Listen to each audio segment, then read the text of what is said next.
तर पुण्यातले जे पर्यटक पहलगाममध्ये होते त्यापैकी 2 पर्यटक जखमी झाल्याचं समजलेलं होतं। त्या पर्यटकांच्या नातेवाईकांची ही प्रतिक्रिया आत्ताच आपण पाहिली। महाराष्ट्रातले काही पर्यटक जखमींमध्ये त्यांचा समावेश असल्याचं समजतंय। मात्र अधिकृत जो आकडा आहे या हल्ल्यामध्ये मृत्युमुखी पडलेल्यांचा तो अद्याप समोर आलेला नाही।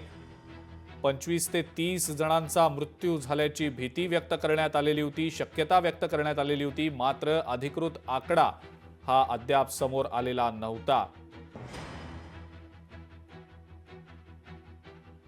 आणि काही वेळापूर्वी आपण बातमी पाहिली होती, दिल्ली आणि मुंबई ही 2 महत्त्वाची शहरं आता अलर्ट मोडवर आहेत।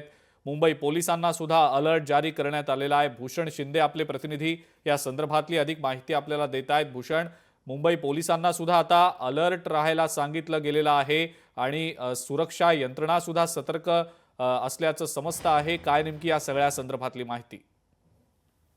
जिंके एकंदर काश्मीरमधील पहलगाम येथे आतंकवादी हल्ला झाल्यानंतर आता मुंबई देशाची आर्थिक राजधानी मुंबई आणि देशाची राजधानी दिल्ली या दोन्ही ठिकाणी अलर्ट जारी केलेला आहे।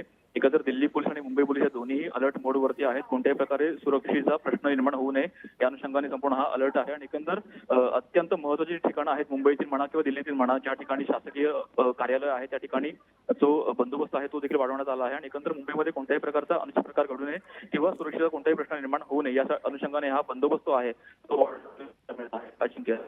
ठीक आहे भूषण, आणखी काही विशेष सूचना दिल्या गेल्या आहेत का?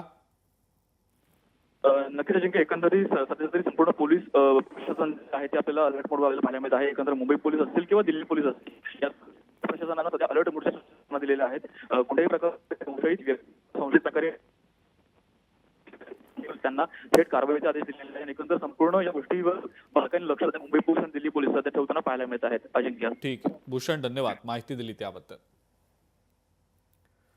तर दिल्ली आणि मुंबईतल्या पोलिसांना आता अलर्ट राहायला सांगितलं गेलेलं आहे। दिल्लीतल्या पर्यटन स्थळांवर आता सुरक्षा व्यवस्था जी आहे ती वाढवण्याचा निर्णय घेतला गेलेला आहे। दिल्ली पोलिसांना सुद्धा अलर्ट राहण्याच्या सूचना दिल्या गेलेल्या आहेत। पहलगाममधल्या दहशतवादी हल्ल्यानंतर आता महत्त्वाच्या शहरांमध्ये सुरक्षा यंत्रणांसाठीचा अलर्ट जारी करण्यात आलाय।